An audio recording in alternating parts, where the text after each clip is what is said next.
Pues no sé si los ubiques, pero ¿qué piensas de los cátaros? No los ubico, ¿son los franceses? Sí, que se hacen llamar los buenos cristianos. Sí. Hijo, los leí acerca de ellos en un libro que no les recomiendo. Es bueno, es histórico, se llama El sueño de inocencia de uno de los papas. Y habla acerca de su trato con ellos.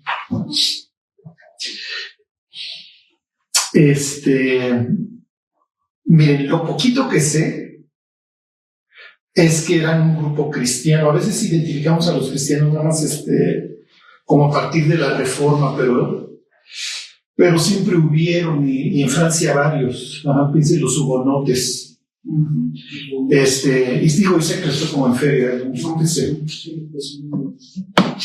Ajá. Quisiera darte más datos de los cántaros, pero... Es que hay muchas historias de los cázaros, entonces depende también. De los cántaros, no, los cázaros son los de Rusia, los del Oriente. Sí. Sí, los identifican con los malandrines. Eso, correcto. Sí. Bueno, si alguien me quiere preguntar una que sí me sepa. Ayer que preguntaron también de la primera de Juan, y en la mañana lo estaba estudiando, que habla en Juan 2:20, que es la unción que tenemos, ¿no? La única unción que se maneja en el Nuevo Testamento es esa que maneja la primera de Juan. Se acabó esa parte de ungir a los sacerdotes y a las personas a través de aceite, o lo que hacemos, por ejemplo, cuando oramos por alguien con el versículo de Santiago. Exacto, los enfermos.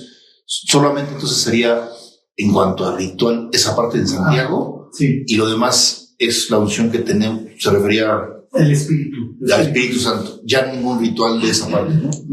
Cuando hay corrientes cristianas así que ven por unción o doble unción, eso ya no está bien. No, y eso lo vamos a ir viendo en lugar de hecho.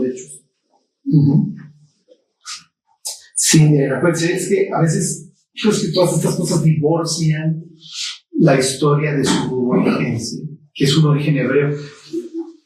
Miren, para que ya lo veremos, ¿por qué se imponían las manos? ¿Qué mensaje está comunicando Dios con esto?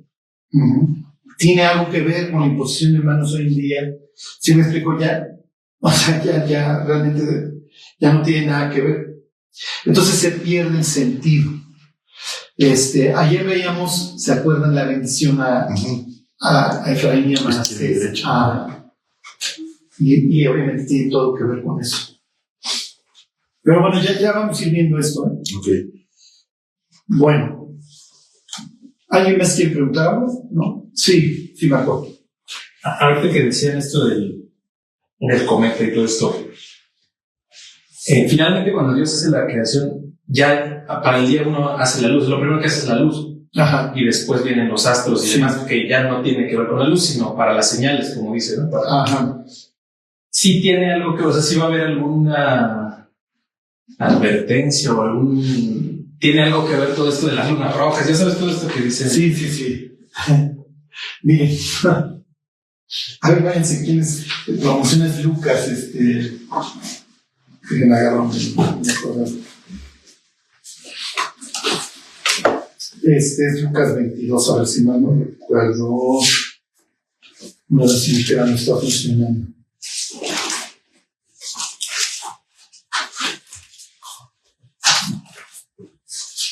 ¿Lucas qué?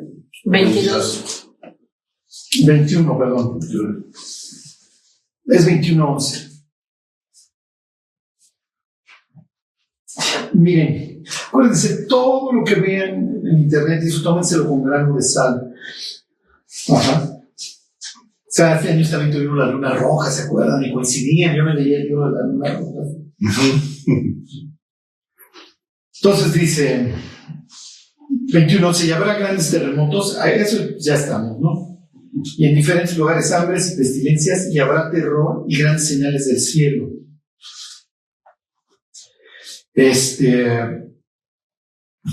Acuérdense que, o sea, tómenlo en el contexto. ¿Qué es lo que está sucediendo? Cuando ustedes tienen estos pasajes, Mateo 24, Marcos 13, Lucas 21, tienen el mismo discurso, es el discurso del Monte de los Olivos, y Dios está hablando acerca del fin. Se los voy a decir tal cual. Para arreglar una cosa hay veces que acabar de romperla, y eso es lo que te está contando. Y entonces tienen esta expresión que se repite a lo largo de toda la escritura, de que la luna no da su resplandor, las estrellas caerán del cielo y el sol se va a poner negro. ¿Se acuerdan? ¿Qué está sucediendo? Que tiene una revelación del orden nuevamente. ¿De qué orden? Del orden que Dios genera en Génesis capítulo 1. Entonces, cuando hablan de eclipses y eso, puede ser, sí puede ser, pero realmente cuando habla de estas señales en el cielo, es que ya todo se está desmoronando. Ajá. O sea, no va a ser cualquier cosa de que, mira, viste un eclipse y se oscureció y los animales se durmieron en el zoológico y los vimos.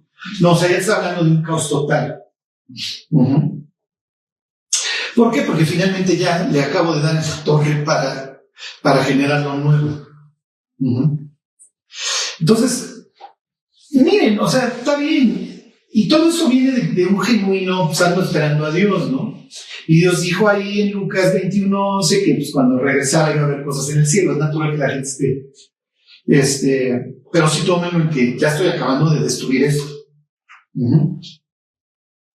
Bueno, ¿alguien más quiere preguntar? Sí, no, Juan. Fíjate que desde que escuché el discipulado tomamos el discipulado de Génesis, y la semana pasada volvimos a platicar de lo mismo. Entre el versículo, el Génesis 1 y 1:2, en el discipulado habla justamente que hubo un juicio, ¿no? Sí. Porque Dios obviamente pues no crea algo que no esté bien. Uh-huh. Entonces, este juicio como tal, hablamos del libro de Enoc, ¿se lee ahí o no necesariamente? Ahí está muy profundo. A ver, bueno, váyanse ahí, no pero váyanse a Génesis 1:1. Perdón, Génesis. Aquí lo traigo, En el principio, esperarías esto, ¿no? En el principio creó Dios los cielos y la tierra. Bueno, si Dios me va a hablar de mis orígenes, pues es natural que empiece por ahí. ¿Ok? Y luego viene esta idea, y la tierra estaba desordenada y vacía. ¿Ok? Se los voy a decir tal cual, esto no viene en el examen. O sea, no se saber hebreo para agradar a Dios, pero se los digo para que vean de dónde viene todo este error.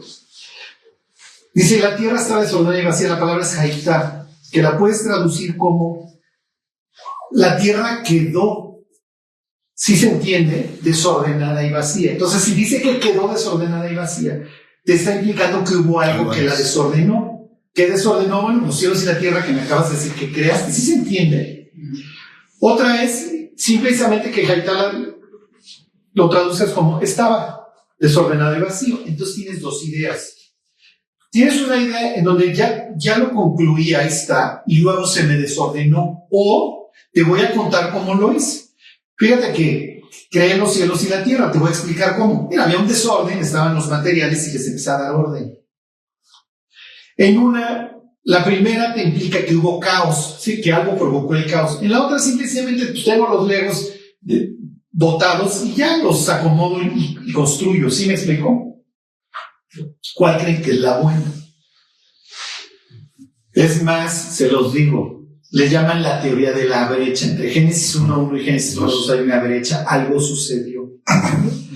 Ok, ¿cómo lo interpretamos? Bueno, pues está bien difícil. Acuérdense que para interpretar la Biblia, número 1, métete en la mentalidad de las gentes que están en el momento en que se produjo el texto, número 1. Y número 2, saber de qué trata el libro. Cuando tú sabes de qué trata el libro, más o menos ya sabes, ¿sí me explicó por dónde va a ir la cosa? Ok. Váyanse al Salmo 74. ¿Qué pensarían los israelitas a la pregunta de Juan? Los israelitas dirían sí. Algo sucedió. Y además, ese algo nosotros no somos los únicos que lo creemos, también los vecinos lo creen. Ok. En la teología de los vecinos, había un dragón que se peleó con otros dioses, ¿ok? Al igual que los israelitas, Dios tiene su consejo, los otros dioses también tienen consejo. ¿Ok? Esto es muy importante y lo vamos a ir viendo. ¿Sí me van captando? O sea, Dios tiene un concepto, tiene sus seres celestiales con los cuales habla, etcétera, ¿ok? Los vecinos también. Pero sucede que, no me pregunten cuál era la causa, por qué se pelea Tiamna con el consejo. Y el consejo dice, el que venza, Tiamna se representa como un dragón. El que venza a esta dragona, porque no tiene que ver con los humanos, de que Tiamna los quiere arrasar y los otros los quieren conservar, por las razones que ustedes tenían, y uno de los dioses del consejo, que se llama Marduk, se rifa y vence al dragón.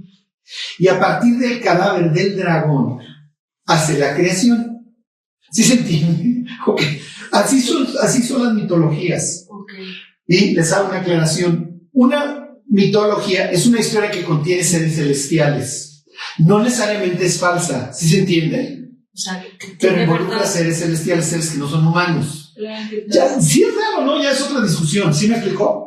Para el antiguo, para el babilonio, oye, no, mi historia es real. Yo sí creo que Marduk se rifó y por eso Marduk quedó como el jefe del consejo. ¿Sí? ¿Sí se entiende? Ok, eso se llama enoteísmo. Hay varios seres celestiales y uno se rifa y uno se gana la preeminencia. En ese sentido, los israelitas dirían, mira, yo sí creo en diversidad de seres celestiales, pero el mío sobre todo, si no se tuvo que rifar, porque el mío creó a los demás. ¿Sí se entiende? Ok, bueno. Entonces, con ese antecedente, ya están ahí en el Salmo 74. Ok. Hijo, Bueno. 74:12. Ok, les hago un paréntesis. Este pasaje tiene por objeto contar lo que yo les estoy diciendo, que mi Dios no es como el tuyo, Babilonio, el mío es superior a todos. Y no es que tenía un lugar en el consejo y como tuvo una victoria logró la preeminencia. ¿Sí se entiende? O sea, no es que era yo de la Cámara de Representantes y me eligieron para ser el primer ministro. No, o sea, yo siempre estuve ahí. Y yo hice a los otros seres celestiales. Que unos sean rebeldes, eso es otro boleto. ¿Hasta aquí sí me captan? Sí. Ok, bueno. Entonces, ¿qué es lo que dice el Salmo 74:12? Dice, pero Dios es mi rey desde tiempo antiguo, el que obra salvación en medio de la tierra. Dividiste el mar con tu poder, quebrantaste las cabezas de monstruos en las aguas. En eso se parece al vecino, porque Marduk se luchó contra un dragón. ¿Okay? Entonces, esta idea de luchar contra el caos va por toda la escritura. Del Génesis al Apocalipsis, ¿ok? ¿Por qué pone quieto Cristo al mar? Porque el mar es caótico, el mar representa caos, ahí te ahogas. Los fenicios, a ellos sí les gusta andar ahí, pero constantemente te enteras de que se ahogaron. Pero nosotros no nos gusta andarnos ahogando, que naveguen y trafiquen los fenicios. Nosotros somos de tierra firme, porque ahí, es el Salmo 104, está el dragón, está el leviatán. Ahí están los seres caóticos. Les pongo este ejemplo. Jesús dice, pasemos al otro lado. Y el otro lado es una ciudad griega que se llama la Decápolis. Bueno, Deca y Espolis, 10 ciudades. Nosotros no vamos ahí, la ribera oriental del mar de Galilea. Y en el camino viene una tormenta. ¿Qué piensan los discípulos? Claro, nos vamos acá, porque nosotros no debemos de ir para allá. Cuando lleguemos ahí, va a haber desnudos, va a haber, ¿cómo les diré? Todas estas figuras que nosotros como israelitas no... Con eso no estamos de acuerdo. Y ahí están los demonios, etcétera. ¿Ok? Es natural que en el camino haya una tormenta. ¿Ok? ¿Por qué? Porque el dragón está meneando las aguas para que no lleguemos. ¿Y qué hace Jesús? La palabra que emplea ahí en el Evangelio es como poner bozal. En Marcos. Y entonces se voltea y entonces le dice, es quieto, ¿no? No me acuerdo la expresión. Y entonces el mar y el viento se tranquiliza y todos los discípulos dicen, ¿quién es este? Que aún el mar y los vientos le obedecen. ¿Por qué? ¿Se acuerdan? Porque la Biblia constantemente habla de que Dios camina sobre las aguas o las pone quietas. Ok, tú sigues leyendo los evangelios y Jesús vuelve a caminar sobre el mar. ¿Qué es lo que está haciendo? Está pisoteando sobre las aguas. ¿Por qué? Porque el caos se representa para los antiguos de dos maneras, bueno, de varias, pero básicamente dos. Un dragón que es incontrolable, así lo describe Job, o el mar. Entonces, si yo camino sobre las olas, es que yo pongo quieto. ¿Sí se entiende? Piensen en el cruce del Mar Rojo. O sea, Dios está desplegando su poder Entonces está diciendo, miren, el mar me hace los mandados y esta nación egipcia a la que ustedes tienen miedo, no se preocupen, aún el caos yo lo abro, ustedes crucen y luego el caos va a abrazar a sus enemigos. Entonces se cierra el mar y ¿qué es lo que ven los israelitas? Pues ahí ven las cosas de los egipcios flotando. Ok, entonces se los vuelvo a leer, okay, para que vean que la Biblia así, cuando la lees en su contexto no tiene nada aburrida. Dice, dividiste el mar con tu poder, quebrantaste cabezas de monstruos en las aguas. Entonces ahí tienen al Dios guerrero matando dragones. Ok, magullaste la cabeza de Leviatán, ok, es el nombre del dragón, y lo dice por comida a los moradores del desierto. Ok, ¿qué implica esto? Que una vez que mató al dragón, ¿qué hicieron? Lo destazaron. Barbecue, literalmente, no lo comimos. ¿Por qué? Porque estoy humillando a mi enemigo. ¿Sí me explicó? Y entonces ya gané, ahí está el cadáver. Los vecinos dicen que con eso se hizo la creación. No es cierto, en el principio creó Dios los cielos y la tierra. Yo hice todo. Y este dragón lo doy por comida. No esto para hacer algo. ¿Sí se entiende? El proceso de dominio. Exactamente. Fíjese, luego dice, abriste la fuente y el río, secaste ríos impetuosos. Piensen cuando conquista la tierra prometida y se detiene el Jordán, nuevamente tiene un despliegue de poder por parte de Dios. Ok, tuyo es el día, y entonces empieza a utilizar aquí el lenguaje de la creación. Tuyo es el día, tuyo también es la noche. Tú estableciste la luna y el sol. Tú fijaste todos los términos de la tierra, el verano y el invierno. Tú los formaste. Entonces está hablando de la creación. Entonces efectivamente, para los israelitas, Dios hace la creación, se le pone al brinco, sí, un ser, obviamente, el humano para esos momentos todavía no ha sido creado, se le pone al brinco un ser celestial, lo hace pedazos, ¿y qué sigue después de eso? El destierro. No, ¿qué sigue después de eso? El reordenamiento del caos. Ese es lo que te narra el Génesis 1. Ok, entonces tienes, en el principio creó Dios los cielos y la tierra, hasta ahí todos estamos de acuerdo, muchachos, sí, pero resulta que tienes varios elementos. La tierra estaba como desordenada, vacía, y luego tienen estos conceptos de tinieblas y abismo, algo que no se acaba. Y entonces, ¿qué hace Dios? Y dijo Dios, ¿qué? Sea la luz. Entonces ilumina el caos, entonces ya sé cómo lo voy a arreglar. ¿Qué hace después? Lo que dice aquí en Salmo 74, separa las aguas, porque todo es un mugrero, todo es un caldo. Entonces unas van acá y otras van acá.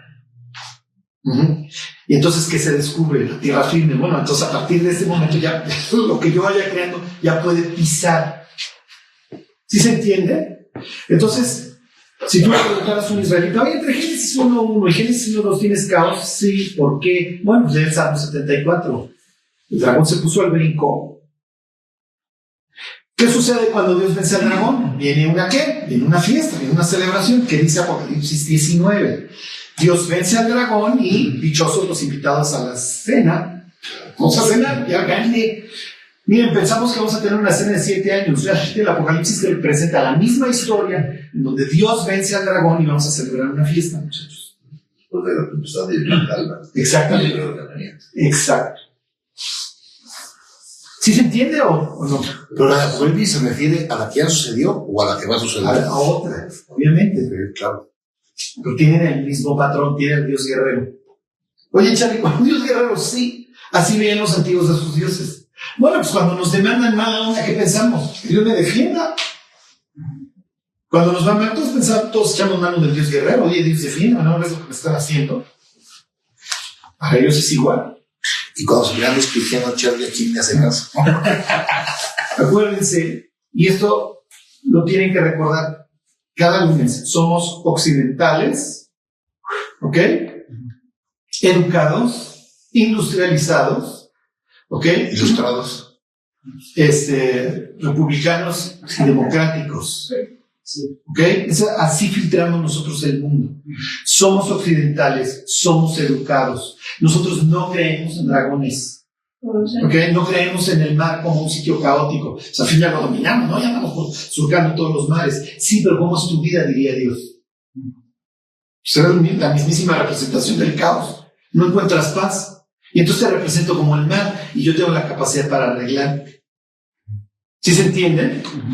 Es lo que estamos viendo en Hechos 2. Vino recio viento. ¿Se acuerdan que la palabra viento en griego es pneuma, que puede ser tanto espíritu como viento? O en hebreo es lo mismo, ruach puede ser viento o espíritu.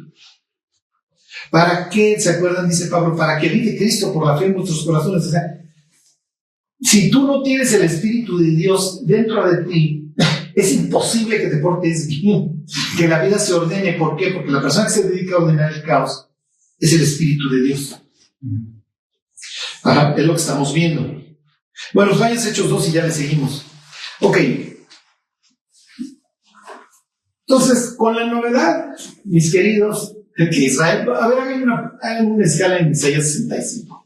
Esto es muy importante. A ver, ¿de qué trata el libro de Hechos? Lograr juntar las naciones. Bueno, así como que juntarlas, recuperar las naciones. O, en palabras de Pablo, ahí en... ¿La reversión de qué? ¿De Babel? La reversión de Babel es lo que vamos a ver ahorita. De eso trata Hechos 2. Ok. Les hago un breve resumen. Además sé que se los puedo hacer todos los meses. ¿Y se acuerdan? No, yo sí. Sí, no sé. Ok. Con la novedad de que Dios crea al hombre. Ok. Me regreso a Génesis 1:2. Ok. El Espíritu de Dios se movía sobre la faz de este mugrero, del abismo. La palabra es tejón. Y les digo, no hay que saber hebreo, pero a veces nos perdemos en la traducción. Tiamnat, esta dragona en la cultura de los babilonios, y tejón, si ustedes lo escribieran, el otro es arameo y es hebreo, tendrían más o menos las mismas letras. ¿Ok? Lo que les quiero decir es que etimológicamente tiene la misma raíz. Entonces Dios se pelea con el abismo, Dios ve este caos como un abismo, los otros lo ven como un dragón incontrolable. ¿Ok? Entonces lo pone quieto, en palabras del Salmo 74 que acabamos de leer. Ya. A ver, Leviatán, deja de estar armando, la dejamos y voy a reordenar todo este caos. Y entonces día 1 la luz, ¿ok? Día 2 habla esta separación de los mares. Y no piensen tanto en creación, acuérdense, nosotros somos ilustrados. Que no, para ellos es ordena y asigna roles. Día 3 tienen la vida. Por eso Cristo resucita el tercer día. Y eso es muy importante para Hechos 2. Pero ahorita lo vemos. Día 3 tienes la vida. ¿Ok? Como bien decía Juan ahorita lo comentaba, ya tienes la luz. No era Marco. En el día 4 pongo los astros, pongo el sol, la luna. En la mentalidad de ellos hay un domo. Que la palabra es raquia, que quiere decir golpear. Piensen en... O sea, así cuando ves la orfebrería, que vas a los pueblos, estos tienen así sus ollas todas golpeadas. Así lo ven ellos. Y dentro del domo tienen la luna, las estrellas. Piensen en un planetario. ¿Alguien fue chiquito al planetario? Así ellos ven eso. Dios separó las aguas. Entonces tienen aguas encima del planetario y tienen las que dejó en la tierra. ¿Cómo sería entonces el trono de Dios? Hagan de cuenta que el trono de Dios está sobre una alberca. Eso es muy bonito y así lo presenta Apocalipsis 4, todos lados, Éxodo 4, Ezequiel 1. Yo sé que para ustedes, ¿dónde dice eso? Se los digo para que cuando vayan leyendo la Biblia digan, ya me había dicho Charlie que siempre Dios está sentado sobre un mar. Entonces el trono de Dios, en la mentalidad de ellos, está el domo así, pero como el agua siempre agarra el horizonte, el agua está así. ¿Sí se entiende? Y aquí está el trono. Isaías 40:22 dice que Dios está sentado en el trono y ve obviamente a través del domo y está viendo a las personas. Que si se fijan es una forma muy, muy bonita de ver a Dios porque alzan los ojos y, oye, me estás viendo, ¿verdad? Como nosotros somos ilustrados, nosotros pensamos, y esta es nuestra cosmovisión, que somos un planeta perdido en el hiperespacio. ¿Sí me explico? Eso está de cine, ¿están de acuerdo? Algún día explotó el universo. No, el antiguo tiene una mentalidad mucho más padre, o sea, alzo los oclayos y encima de este domo hay toda una alberca, toda una fuente. Apocalipsis 4 te lo pondría como verde, como jade.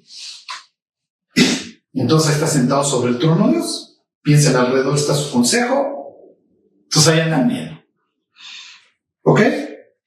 Y entonces, como Dios se quiere comunicar conmigo, una de las formas en las que se comunica es que me deja esta estructura de estrellas, el sol y la luna.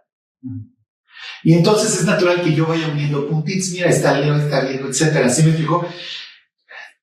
Y aquí la Biblia tiene como que una relación amor-odio con esto de andar viendo las estrellas, porque Dios no quiere que tú rijas tu destino por eso, pero sí quiere que entiendas que Él dejó mensajes ahí. Por eso dice el Salmo 19, que los cielos cuentan la gloria de Dios y el firmamento anuncia la obra de sus manos. ¿Okay? No me detengo mucho porque ya me pudiera yo paréntesis y les abro todo un paréntesis de estrellas y eso, pero se lo cierro. Eso fue ya 4. La palabra es moed. Nuestra Biblia lo traduce como estaciones. Para las estaciones, todos pensamos en Vivaldi, sí, la primavera, el verano. Para los días establecidos, muchachos, ¿se acuerdan de Hechos 2:1? ¿En qué día estamos? ¿Llegó la fiesta de qué? ¿Nisan? Jimmy, ya te vas a prohibir el hambre, ¿ok? Hechos 2:1, ¿en qué fiesta estamos? Pentecostés. Pentecostés, ok. Muy bien. Descendieron lenguas. Bueno. Entonces la idea es que yo sé cuándo hay luna nueva, y entonces en la luna nueva yo tengo que celebrar fiesta, cada sábado celebro fiesta, etc. No me detengo mucho, pero quiero que ellos están impresionados por este despliegue, las estrellas, todo eso. Nuestra Biblia traduce la palabra órbita, nada más se menciona una vez. Si la traduce de forma literal es canal. Entonces llevan una, si me explico, llevan una dirección porque es un orden, les ordenó. Ok. Día 5, hago las aves y los peces. ¿Qué está haciendo Dios? No solamente está ordenando el caos, ahora que está creando esto, está ordenando. Día 6, las bestias y al ser humano. Y entonces le dice al hombre, todo esto es tuyo. Todo. ¿Ok? Ahorita llegamos a Hechos 2, que es a donde los quiero llevar, pero les tengo que hacer el resumen. Ok. Y entonces le da un propósito al ser humano, le dice, tienes que fructificar y multiplicarte. Por eso cuando dan un ascenso, cuando logras algo, sientes esta satisfacción. Está en el DNA del ser humano y crecer y multiplicarse. Por eso cuando vamos para atrás, tenemos un revés, lo que ustedes quieran, no avanzo, vamos contra realmente todo para aquello que fuimos creados. Está bien. Y luego Dios ve que hay algo malo, ¿se acuerdan? No es bueno que el hombre esté solo. Y entonces trae a la mujer. ¿Crea a la mujer de dónde? Una costilla. ¿Para qué? ¿Se acuerdan? Para que estuviera debajo de su brazo y cerca de su corazón. ¿Cuándo truenan los matrimonios? Cuando la mujer hace esto o el hombre hace esto. Bueno, sería con el brazo izquierdo, porque te estoy alejando de mi corazón. O cuando ella hace eso, ya no quiero estar cerca. Bueno. Y entonces Dios le dice, Adán, el oriente no está como esto. Tu propósito es que lo cuides. Y entonces emplea 2 verbos, que es cuidar y trabajar, que nada más se le van a aplicar juntos a los sacerdotes. Adán es un sacerdote. ¿Y a qué se dedica el sacerdote? ¿A qué creen? ¿Qué tiene que hacer Adán? Administrar. Sí, pero Reconstruir. Continuar. no reconstruir. Exacto, mantener el orden. Porque Adán, tú no estás, vas a verlo yo para contártelo. Hace unos días aquí reinó el caos. Y entonces quiero que el oriente me lo vayas arreglando. Y entonces lo coloca al oriente. Y entonces le da la oportunidad al hombre de ser un representante de Dios y literalmente hacer lo que Dios hace. Mantener el orden. Dios reposa el 7º día y nosotros pensamos, es que agarró ya una piña colada y se echó una hamaca. No, Dios diría, no, lo que sucede es que ya hay orden. Entonces ya no tengo que estar arreglando mugrero. ¿Sí se entiende? Jesús un día, los judíos el sábado decían, no vale construir. No, la Biblia no prohibía la construcción en sábado. Pero los judíos habían llegado a la acuerdo para no andar chambeando, no anden construyendo. Y entonces toma tierra, escupe, hace lodo, entonces viola así el sábado y se lo unta un ciego. Y entonces se enchilan. Y entonces Jesús les dice, mi padre hasta ahora trabaja y yo también trabajo.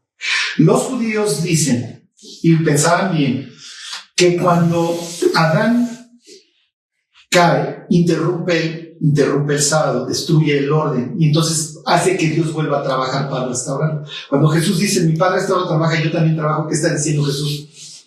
Yo soy Dios y me tienen chambeando, muchachos, y aquí estoy. Obviamente es a propósito todo esto de hacer el logo y ponerlo. Aparte el cual está hasta acá y lo manda que recorra toda la ciudad hasta abajo, para que todo el mundo lo vea con el logo. Está. Bueno. El caso es que, Adán, tú te vas a ir al oriente y vas a ir arreglando. ¿Está bien? De todos los árboles del huerto puedes comer. La palabra clave aquí es todos. Pero del árbol del conocimiento del bien y el mal no puedes comer. Está bien. Y luego dice, pero la serpiente era más astuta. ¿Okay? La palabra es algo que quiere decir artera. Con que Dios os ha dicho, no comáis de ningún árbol del huerto, ninguno. Ok, ¿qué dicen? Yo tengo una niña de 12 años. ¿Qué creen que me dice mi hija? ¿No me dejas hacer? Nada. No puedo ir a ningún lugar. No puedo ver ningún programa. No puedes ver ese programa. No puedes ir a ese lugar. No puedes hacer eso. Entonces, ¿qué es lo que hace el diablo? El diablo magnifica la prohibición. ¿Ok? Y entonces la mujer le dice, de los árboles del huerto podemos comer. Entonces la libertad de Dios que era de este pelo, ella la hace así. Ya le quitó la palabra a todos. Pero del árbol del conocimiento del bien y del mal no lo podemos comer ni tocar. Y entonces amplifica la prohibición. Sí. Entonces ya el diablo ya la metió en una celda. ¿Por qué las personas no corremos hacia Dios? Porque tenemos esta mentalidad, es que las prohibiciones van a ser de este pelo. Y la libertad va a ser de este pelo. No, Dios dice, a ver, piensen en el drogadicto. A ver, cuate, es que tu libertad hoy es de este tamaño y yo te la quiero hacer de esa, que seas dueño de ti mismo. Total, viene todo este proceso de seducción. La mujer cae y Adán tiene que tomar una decisión. Y piensen en la decisión de Adán. Adán tiene a la mujer más hermosa que ha sido creada. Piensen, Eva hasta hace unos minutos era perfecta. Acaba de iniciar el proceso de envejecimiento. ¿Cómo se le nota? Lleva minutos. Come tú también. Y Adán está pensando, esta decisión la toman los hombres todos los días. Puedo perder a mi familia, puedo perder mi trabajo, puedo perder todo por esta mujer. Adán va a perder el señorío sobre la creación. Pero la otra opción es perder a Eva. No lo ve, ¿sí me explico? No lo hubiera perdido realmente si él se mantiene firme. Pero bueno, eso ya es harina de otro costal. El hombre es expulsado ¿hacia dónde? Oriente. Hacia el oriente. Y entonces ustedes van a tener este patrón en la Biblia. Entonces Caín se va para el oriente, Lot se va para el oriente. Después de que se bajan del arca, se van al oriente. Tienen esta tendencia de la humanidad ahí, pero ya no va arreglando el caos, vive en él, porque acuérdense que el caos se representa en el oriente. Si te vas al oriente, ¿ok? La humanidad se baja del diluvio y Dios les se dispersa, se por el mundo juntos ni difuntos, mis cuates. ¿Qué es lo que hace la humanidad? ¿Se van a dónde? Al oriente. Encuentran una llanura y vamos a hacer nosotros pensamos torre, ¿ok? La palabra es iniquidad. Piensa en pirámide. Por eso ustedes tienen pirámides por todo el planeta, porque esto se exporta desde Babel. ¿Ok? Bueno. Entonces, ve Dios al ser humano. Yo les dije que estos cuates que se separan. Y cuenta ahí Génesis 11 que tienen un mismo sentir, y el sentir es anti-Dios. Y vamos a hacer una torre cuya cúspide llegue hasta el cielo. O sea que Dios, ¿dónde estás tú bajando? Nos vamos a ir por ti. ¿Ok? Y aclara Génesis que les sirvió ahora este ladrillo en vez de los materiales que utilizaban antes para construir. ¿Qué está diciendo el autor? Nos vamos a proteger del diluvio porque ya te conocemos, ¿eh? Y entonces Dios confunde las lenguas y separa a los humanos. ¿Para qué? Para detener, para ralentizar este proceso de putrefacción en el ser humano. Y entonces dice Génesis 12, pero Jehová había dicho a Abraham, vete de tu tierra y de tu parentela. Abraham vive precisamente en el oriente. Y Dios lo llama a esta tierra, a la tierra de Canaán. Y entonces Abraham va a hacer un viaje. ¿Qué dirección? Oriente a occidente. Te estoy sacando literalmente de las llamas, porque él viene de Ur en hebreo es llama, del fuego. Te saco de ahí y yo tengo un plan para ti. ¿Cuál es ese plan? Bueno, fíjate, Abraham, que me acabo de pelear con la humanidad. Acabo de asignar a la humanidad así en diversos grupos y les acabo de asignar diversas deidades, ángeles que los tendrían que guiar. Ya te acuerdas en Salmo 82, ya no me detengo. Pero el caso es que ya repartí a la humanidad, la fragmenté. ¿Por qué, Dios? Porque pueblo chico, infierno grande. Y finalmente, ¿qué es lo que genera el pueblo chico? Sí. El pueblo chico te genera una cultura de honra, deshonra, honra, infamia. ¡Ay, fulano se embarazó! ¿Sí me explicó? Pero mantiene cierto orden. ¿Ok? Miren, nosotros los que somos chilenos, alucinamos el pueblo chico infierno grande. Somos de la ciudad, eres una gota en el océano y puedes hacer lo que se te pegue la gana. Pero el haber distribuido a los pueblos, ¿qué les generó? Tradiciones. ¿Sí me explicó? Entonces piensen en el japonés, así sus casas con su papel de arroz y todo el silencio y tienen cierta disciplina. Piensen en el alemán. O sea, hoy vivimos en un mundo global. Ya. Tienen los mismos jeans Abercrombie en la Ciudad de México y en Moscú y en Beijing y en todos lados. El mismo carro y el mismo todo. El mismo Facebook, el mismo todo. Finalmente esto ralentiza. ¿Ok? Y entonces Dios llama a Abraham y dice, ahí están las naciones, pero yo quiero la mía. Sí, nada más que Dios con la novedad de que la pareja que elegiste para hacer tu propia nación es estéril. Pues sí, ese es el chiste. Pues esto tiene que ser un nacimiento milagroso. Que nace Abraham, Isaac, por eso la Biblia le dedica tantas páginas a esta nación, porque a través de ti voy a traer al que arregle el mugrero, voy a traer al Mesías, la palabra sería ungido, al elegido. Ok, Israel cumple con ese propósito, sí, pero en el camino van haciendo un desastre. Ok. Lo que quiero que vean es que tienes un desastre en el paraíso, tienes un desastre previo al diluvio, tienes un desastre posterior al diluvio. Luego tienes un desastre en este pueblo que Dios llama, que se llama Israel, que acaba en Babilonia, otros en Asiria, todos repartidos en un exilio espantoso. Y por si fuera poco, por el voto popular, le acaban pidiendo la cabeza de su Mesías, de su rey. Y ahí arranca la historia de Hechos. Entonces, mis queridos, con la novedad de que hace unos 50, 60 días, más o menos 2 meses de la historia que estamos viviendo, Israel pidió la cabeza de Dios. Estábamos medio norteados. Ok. Y miren, es un reflejo del ser humano. El caso es que lo que vamos a ir leyendo es, sí, pero algunos le creyeron. Y con estos que me creyeron, diría Dios, con estos voy a trabajar. Y sí, son descendientes de Abraham, pero ¿qué? Como ahora quiero recuperar estas naciones que desheredé en Babel, y ahorita vemos este lenguaje que hace referencia a Babel ahí en Hechos 2, etc. Como voy a ir por ellas, voy a arrancar efectivamente con los descendientes de Abraham. Yo le dije a Abraham, en ti serán benditas todas las naciones de la tierra. Pues vamos a hacerlo, muchachos. Ok, ahí están en Isaías 65. Ok, fíjense. Esta es la queja de parte de Dios con este proyecto que se llamó Israel. Dice, fui buscado, ahí está, por los que no preguntaban por mí. Fui hallado por los que no me buscaban. ¿De quién está hablando? De los gentiles. Dije a gente que no invocaba mi nombre, heme aquí, heme aquí. Y luego viene esta queja. Extendí mis manos todo el día a pueblo rebelde, el cual anda por camino no bueno, en pos de sus pensamientos. Pueblo que en mi rostro me provoca de continuo a ira, sacrificando en huertos y quemando incienso sobre ladrillos, etc. Ya. Me votaron, ya se fueron con otros dioses, es la queja. Ok, lo que vamos a ver aquí en Hechos es el cumplimiento de este pasaje. Ok, Dios se va a voltear con los gentiles y les va a decir, miren, con la novela que dio Abraham y su descendencia, y nos acabamos de poner un pleito. Nos pusimos una broncota y yo les dije de plano, córtalas. ¿Ustedes quieren jalar? ¿Y qué dijeron los griegos? Pues sí jalamos. Oye, sí, pero tú te la vienes adorando a Zeus, Apolo, todas estas deidades, etcétera. Ya veremos el culto a Diana, todo esto ahí en el libro de Hechos. Pues lo dejo, Dios. ¿Qué hay que dejar? Pues deja eso. Pues lo dejo. ¿Ok? Está bien. Nada más que como reinó el caos, porque acaban de pedir mi cabeza, realmente me condenaron a muerte. ¿Quién tiene que venir para arreglar el caos?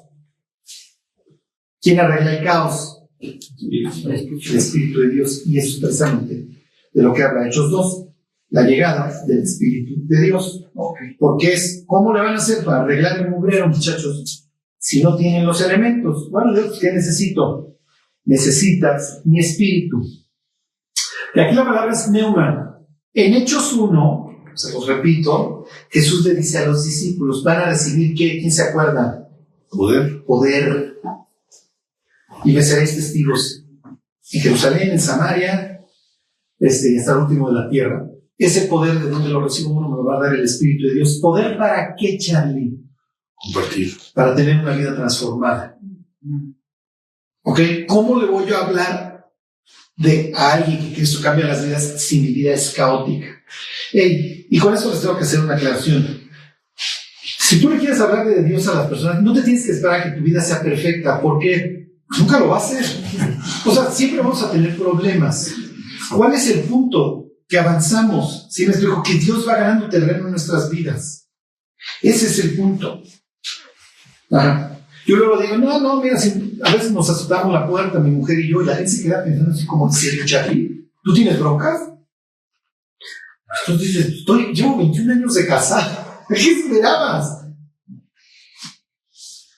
Yo menos. Pero también yo he tenido siempre ahí la duda porque dice que van a ir, van a evangelizar y van a poner manos y sanar a los enfermos. El poder no es para sanar a los enfermos. No, vamos a ver todo este propósito de los dones. Ok. Bueno, 2:1, ahí está. Hechos 2:1. Ok, entonces ahora sí, Dios se va a voltear con los gentiles y les va a decir, si ustedes me quieren, muchachos, yo a ustedes, vamos a hacer. Cuando llegó el día de Pentecostés estaban todos unánimes juntos. Y de repente vino del cielo un estruendo, como de un viento recio, que no es la primera vez que hay vientos que arreglan cosas. ¿Se acuerdan? También para el diluvio vino un viento, ¿se acuerdan? Lo vimos la semana pasada. Ok, que soplaba, el cual llenó toda la casa donde estaban sentados, y se les aparecieron lenguas repartidas como de fuego, asentándose sobre cada uno de ellos. Eso también lo vimos la semana pasada. Esta idea que tenían los judíos de que el templo de Dios estaba hecho de lenguas de fuego, el muro, ¿se acuerdan? Entonces, si está descendiendo el muro sobre mí, luego entonces los cristianos son el templo de Dios. O sea, el templo de Dios ahora se anda moviendo para todos lados. Es como la anécdota de un señor que un día estaba en un templo. Y entonces había una persona mascando chicle y dice, esa señora está mascando chicle en el templo. Y dijo, no, más bien el templo está mascando chicle. ¿Sí se entiende?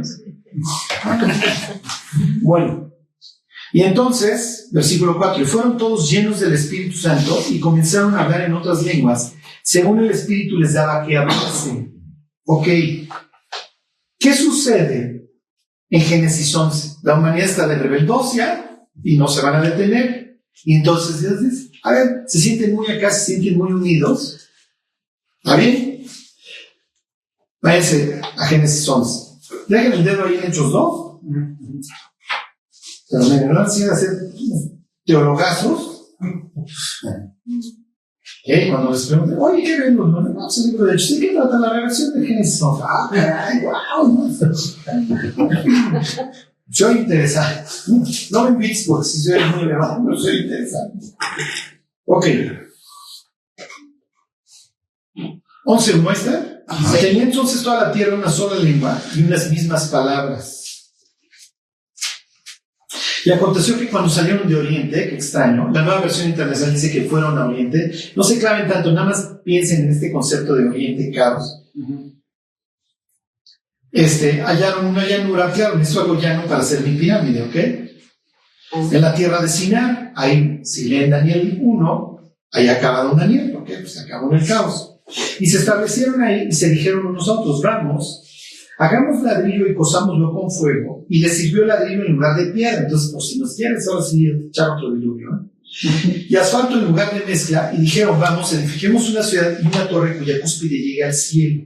Y hagámonos un nombre, por si fuéramos esparcidos sobre la faz de la tierra. O sea, la humanidad sabe que está haciendo mal. Y entonces, a ver, muchachos, vamos a establecer una especie de código por si nos dispersan, nos volvemos a unir.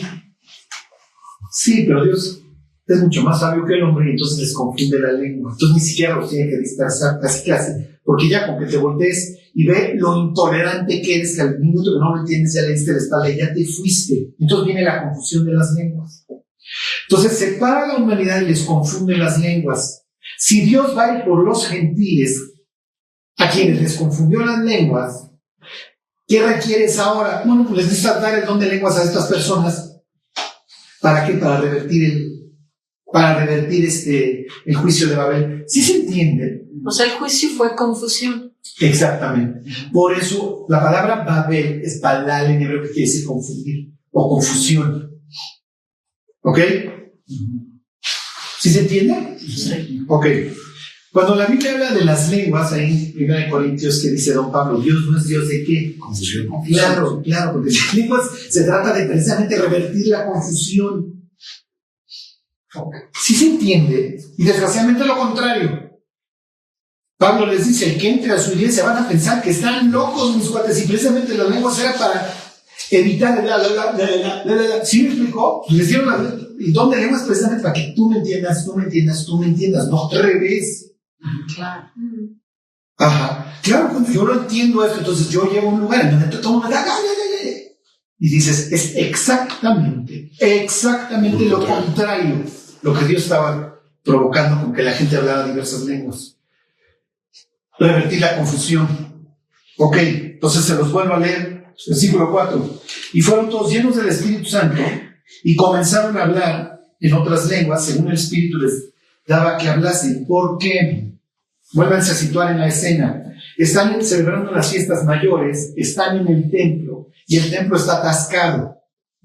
Y en el templo tienes gentes de todo el Mediterráneo que no por ser hebreos, esto sucede hasta la fecha, digo, no todos los judíos hablan en hebreo, no por ser hebreos hablan hebreo. ¿Sí me explico? Tienes el judío de Grecia, tienes el judío de Cirene, que viene del norte de África, etc. Entonces, miren, realmente si había un idioma que más o menos todos hablaban ahí en la región, era el griego, era nuestro inglés. Si quieren adornar, se diría lengua franca. ¿Ok? Ok, versículo 5. Moraban entonces en Jerusalén judíos, varones piadosos, ¿de dónde? Fíjense la expresión que utiliza Lucas. ¿De dónde? De todas las naciones. ¿De dónde? Debajo del cielo. Ok, porque en Babel tienes todas las naciones representadas y aquí en Pentecostés vas a tener todas las naciones representadas. Oye, Charlie, había mayas, había aztecas. Miren, no sé si había algún antecesor que luego cruzó el estrecho de Bering, pero sí te da esta idea de que vas a tener gentes que están de todo el mundo. ¿Sí se entiende? Entonces, miren, si luego ya don fulano que aquí se convirtió se le ocurrió cruzar por el estrecho de Bering y hasta Mesoamérica, y luego por eso Moctezuma decía, pues es que al fin de los tiempos viene un cuate en un caballo, ¿no? O sea, Moctezuma, es que no estudiaste bien, no ibas al discipulado, por eso eras como los lunes que se te olvidaban los detalles. Ok, se los vuelvo a leer. Moraban entonces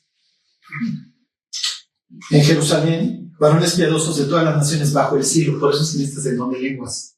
¿Por qué? Y además, piensen, métanse tantito en la cabeza de Dios. A ver, yo voy a recuperar las naciones. Hay una fiesta mayor.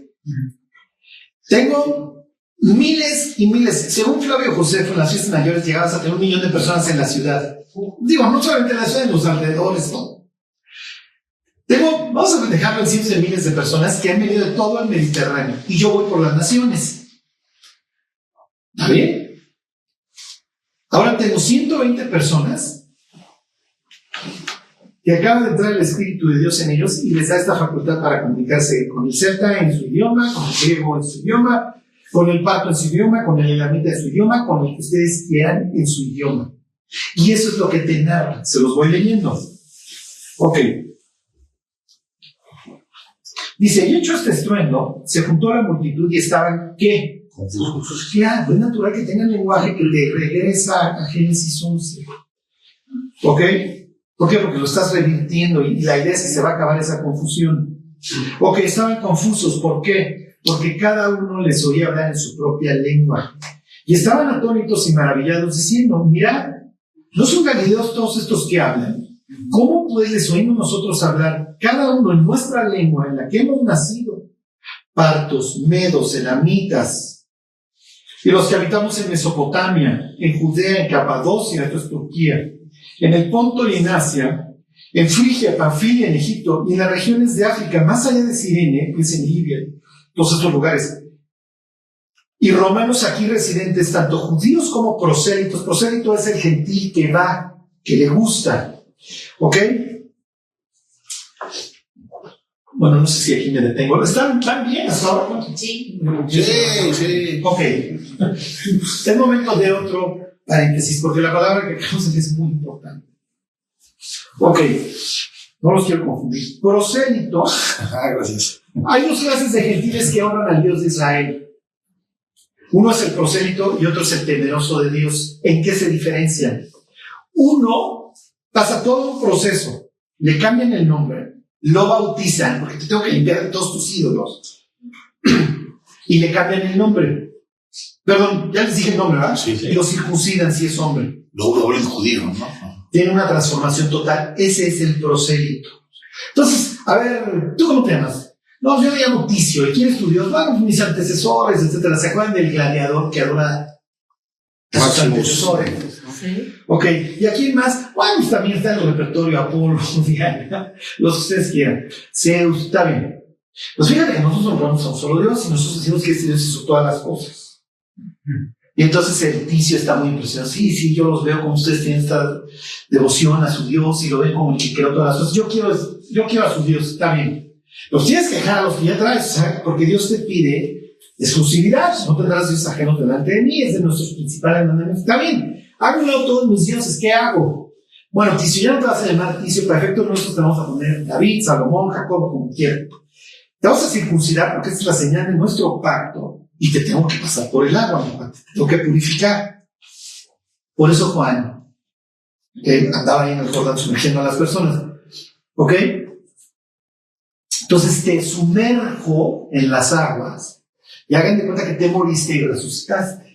Entonces simbolizamos que mueres a Ticio, Moebio, lo que ustedes quieran, y ahora eres Salomón, y ya estás circuncidado, y ya eres parte de nosotros, y te hacemos una ¿cómo les diré? Eres parte del pueblo, y tus hijos te los consideramos 100% judíos.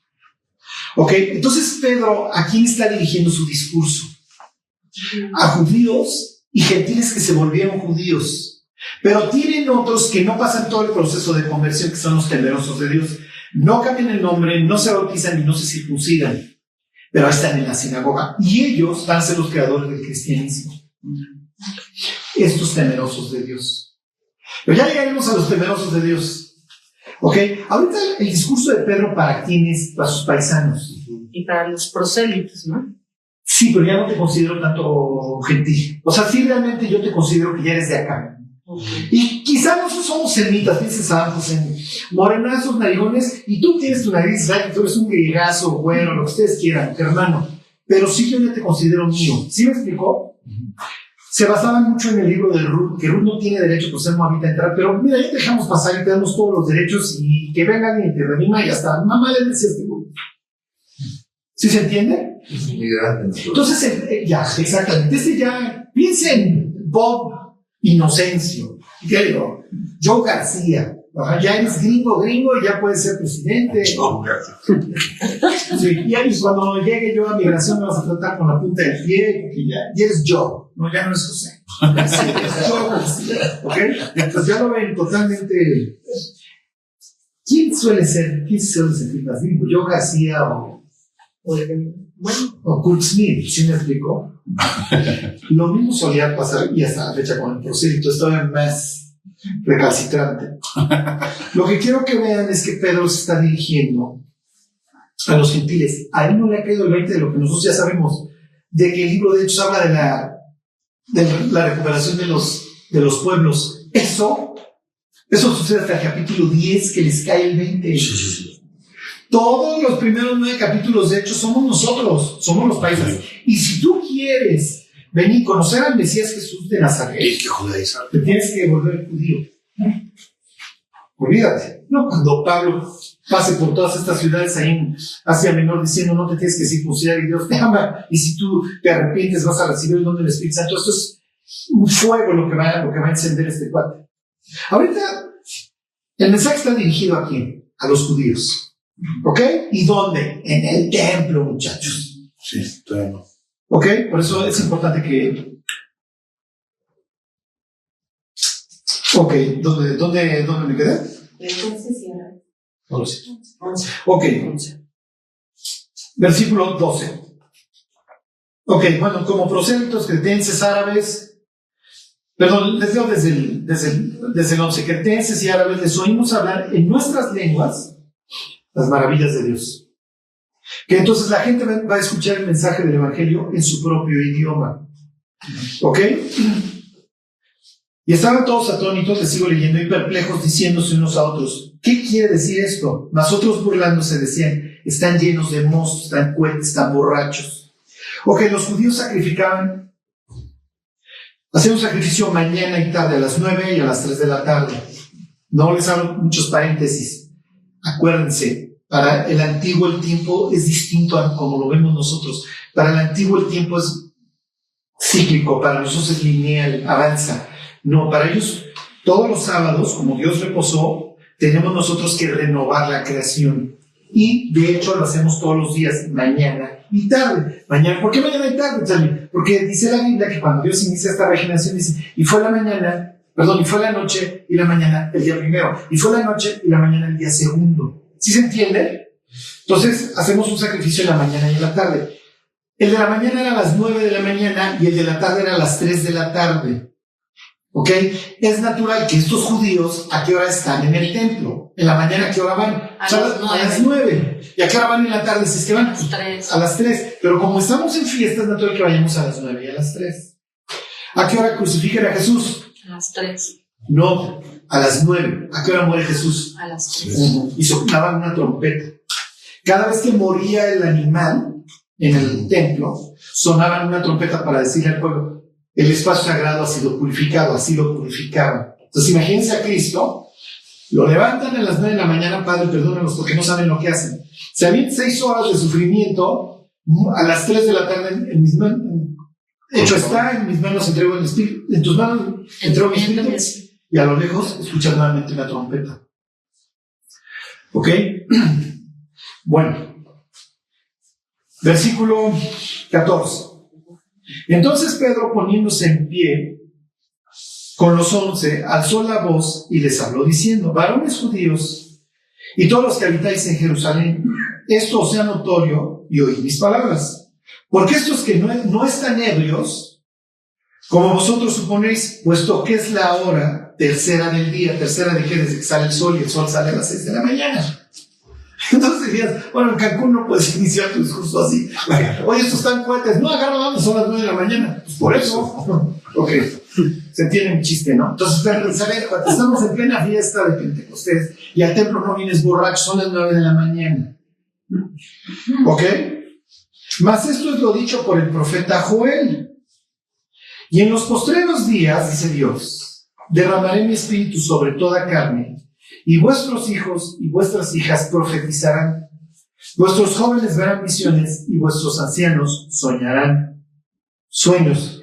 Y de cierto sobre mis siervos, y sobre mis siervos en aquellos días derramaré mi espíritu, y profetizarán. ¿Qué es lo que está sucediendo? Literalmente, una democratización del Espíritu Santo. ¿Por qué? Porque antes el Espíritu Santo llegaba sobre el profeta X y le decía: a ver, Isaías, ve y dile esto al rey. ¿Sí se entiende? No todos tenían este don de andar hablando en el nombre de Dios. Charlie, ¿qué quiere decir profeta? ¿Qué creen? Nosotros pensamos profeta alguien que te habla del futuro. No, no lo ven así. A veces sí hablan del futuro. ¿El que enseña? No. El que habla la escritura. El portavoz. Es el mensajero. Eso es todo. Profeta quiere decir portavoz, nada más. La palabra en hebreo es navi, y es que habla en mi lugar. ¿Ok? Entonces Dios le dice a Moisés: a ver, ve y habla con Faraón. Y entonces le dice: no, es que yo soy tartamudo. Y entonces dice: a ver, está bien, le vas a decir tú a Aarón. Y Aarón habla con Faraón y dice literalmente el Éxodo: tú serás Aarón por Dios, y Aarón será el profeta. ¿Sí se entiende? Entonces, ¿cuál era la idea? Que llegaba Dios y decía: a ver, fulano, a ver, ven, Joel, quiero que digas esto al pueblo. Entonces llegaba el profeta: Dios me dijo A, B, C y D. Había ciertas normas en la ley para detectar un profeta falso de un verdadero. No me detengo ahorita en esas reglas. ¿Ok? Pero aquí, de repente, sucede que las 120 personas que recibieron el Espíritu Santo, todas están hablando las maravillas de Dios en diversos idiomas. Y entonces Pedro les dice, miren, lo que sucede, muchachos, es que Joel había dicho que en el futuro iba a llegar el día en que todo el remanente de Israel, que fuera fiel a Dios, todos iban a recibir el Espíritu de Dios. No iba a ser nada más Moisés, o Isaías, o Jeremías, o Joel. ¿Se entiende? Entonces, regresamos al mismo punto que vimos en Hechos 1. Para los israelitas, para los muchachos, para los discípulos, la llegada del Espíritu Santo se asocia ¿con qué? Con el fin de los tiempos. Les sigo leyendo. Versículo 19. Y daré prodigios arriba en el cielo y señales abajo en la tierra, sangre y fuego y vapor de humo. El sol se convertirá en tinieblas y la luna en sangre, antes que venga el día del Señor grande y manifiesto. Y todo aquel que invocar el nombre del Señor será salvo. Pedro hace toda una cita del capítulo 2 de Joel, es lo que está citando, pero lo cita tal cual, así. Les pregunto, ¿ya llegaron las columnas de humo? ¿Ya se puso el sol negro? ¿Ya se puso la luna como sangre? No. Entonces dirías, Pedro, ¿qué estás diciendo? Bueno, muchachos, es que es lo que yo estoy leyendo. Yo asocio el derramamiento del Espíritu Santo con los últimos tiempos. Ok, ahí les va. A estos pasajes en donde tú tienes algo que sucede aquí y años más tarde otra cosa se les llama valles, en donde tú te paras en un cerro y ves lo que está pasando en el cerro de enfrente, pero en medio hay un valle. ¿Sí se entiende? Entre los primeros versículos, entre el 17 al que, hijos de mi vista, al 19, hijos de, no, perdón, 21. al 18. Del 17 al 18 tienes, ya se cumplió, ya se derramó el Espíritu Santo, pero del 19 en adelante no se ha cumplido. ¿Sí lo entiende?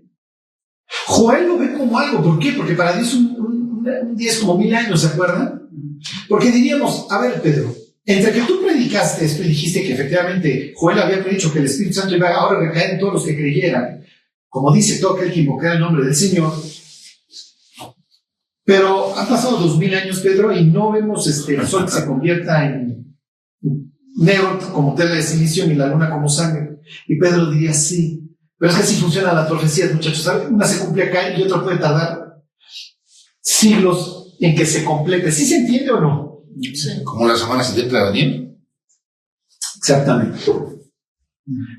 Lo que quiero que vean es que la cita de Pedro no está mal. Tal vez le diríamos a Pedro, no te pasaste, mi cuate, porque no sé, todavía no iba a suceder un buen rato. Y Pedro diría, yo qué sé, mis cuates.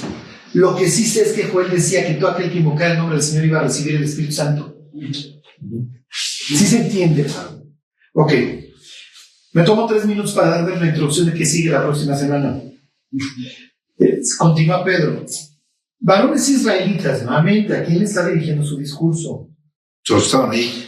¿Quién se lo está dirigiendo aquí? Los judíos. No, bueno, la palabra que está empleando a sus paisanos, ¿ok?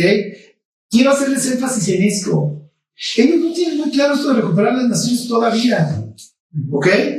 Porque ellos van a tener una mentalidad, y lo vamos a ver,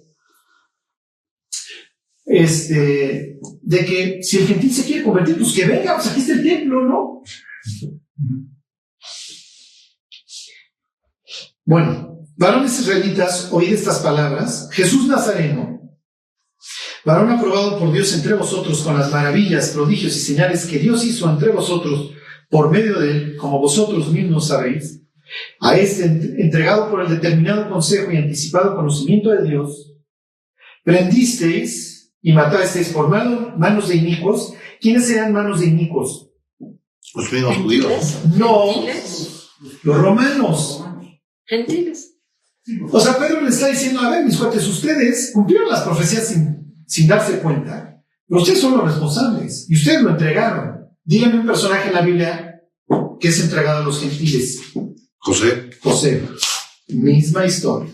Los hermanos lo odian, los hermanos lo desnudan, los hermanos se lo entregan a los gentiles. Los gentiles lo desnudan ¿Se acuerdan? ¿Dónde acaba su ropa junto a la esposa de Potifar? Los gentiles lo juzgan mal. Y eventualmente aparece de entre los muertos. ¿Qué crees, papá? José vive y es rey en Egipto. Los gentiles lo quieren. Y los gentiles le dan un lugar. Los gentiles lo vuelven a vestir, le dan un sitio y va el carro de José. Y delante del carro de José van diciendo la palabra abre. ¿Se acuerdan? Doblen la rodilla. Y en un instante José pasa de la prisión a este sitio de honor. Ok, es lo que les está diciendo. Como la historia de José, ustedes menospreciaron a Jesús que hizo todas esas maravillas y se lo entregaron a los gentiles para que los gentiles les hicieran el trabajo sucio. ¿Ok? Crucificándole. Ok, versículo 24. Al cual Dios levantó, sueltos los dolores de la muerte, por cuanto era imposible que fuese retenido por ella, porque David dice de él, y aquí viene una cita del Salmo 16, veía al Señor siempre delante de mí, porque está a mi diestra, no seré conmovido.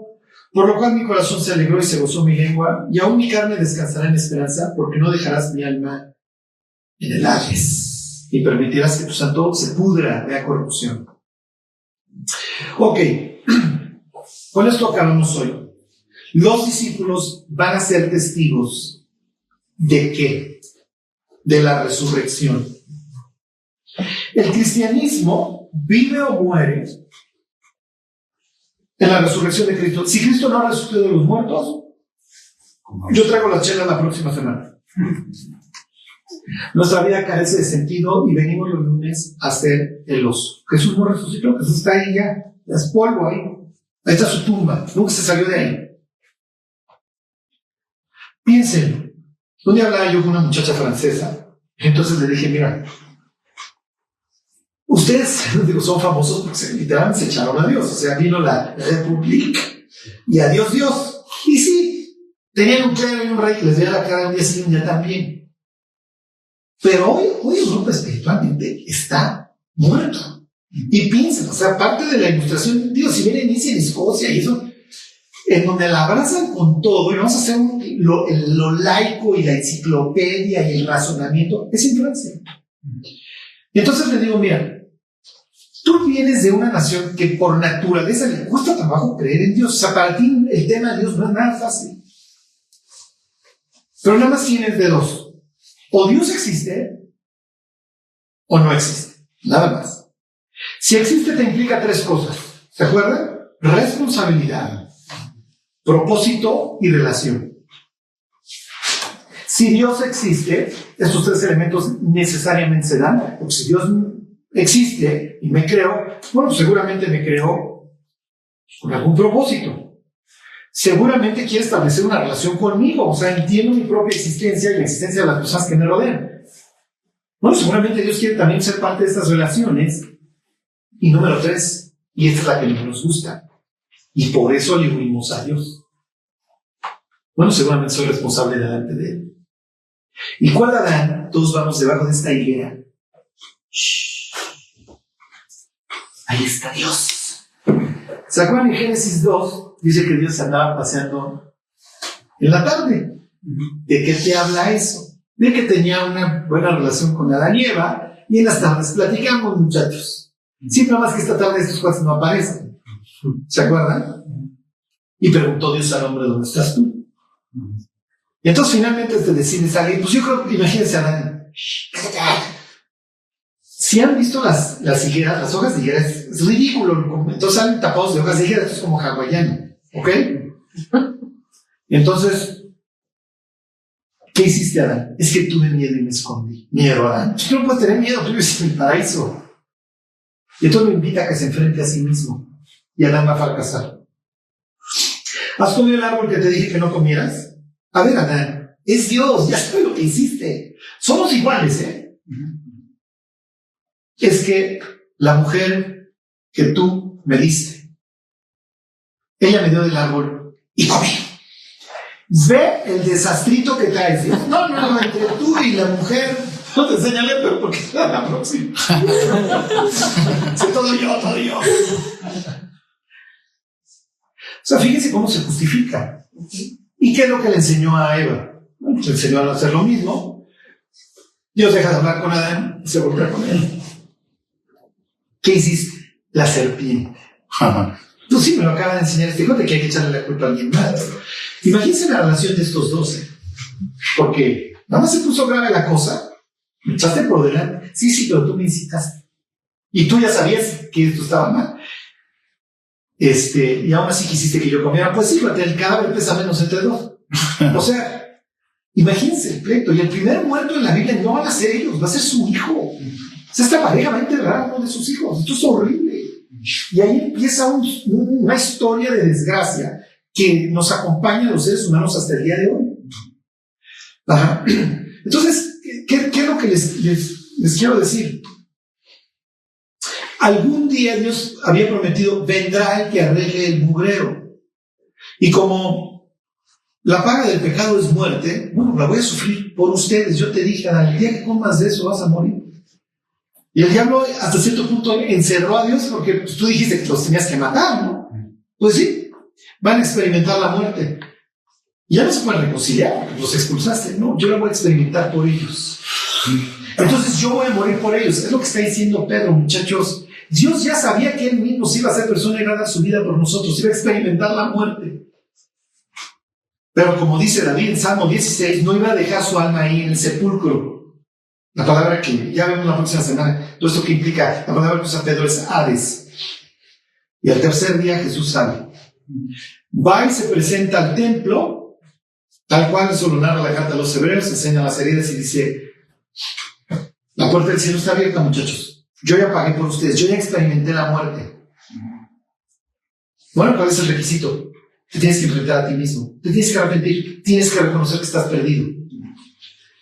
Porque efectivamente eres responsable delante de mí, pero yo ya pagué por tu responsabilidad, quiero establecer una relación contigo y te creé con un propósito. Y hasta que no te reencuentres conmigo no lo vas a encontrar.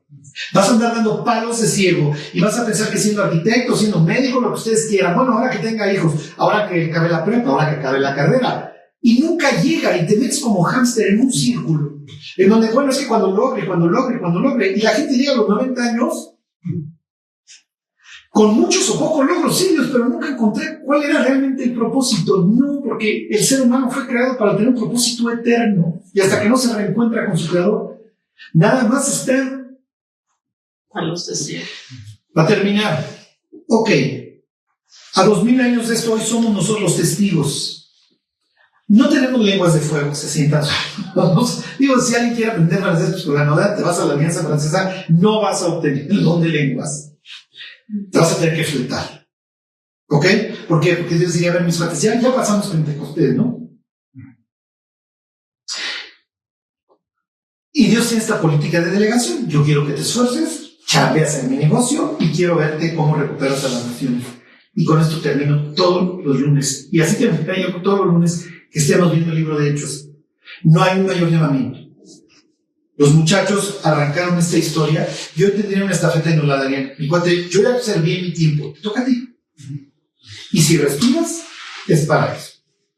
Bueno, pues vamos a orar. Vamos a pedirle a Dios.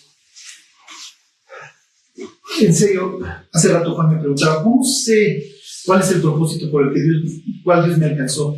Mira, vamos a decirle, Dios, ayúdenos a conocerlo. Y hazlo claro para que cada uno de los que estamos hoy aquí no nos perdamos esta experiencia de decir, me encontró Dios y quiero alcanzar aquello para lo cual me encontró. Bueno, Dios, te damos gracias por la oportunidad que tú nos diste de volver a empezar, de arrepentirnos, Dios, de enfrentarnos a nosotros mismos y a ti, Dios. Tú sabes, Dios, conoces nuestra vida. Dios, te pedimos perdón por las cosas que tú conoces. Te damos gracias porque tú las pagaste ahí en la cruz, Dios. Y nos diste la oportunidad de un nuevo comienzo, Dios, y una nueva vida. Te queremos pedir, Dios, que valga la pena, que tú cumplas todo lo que te propusiste al encontrarnos. Te lo pedimos todo esto, Dios, en el nombre de Jesús. Amén.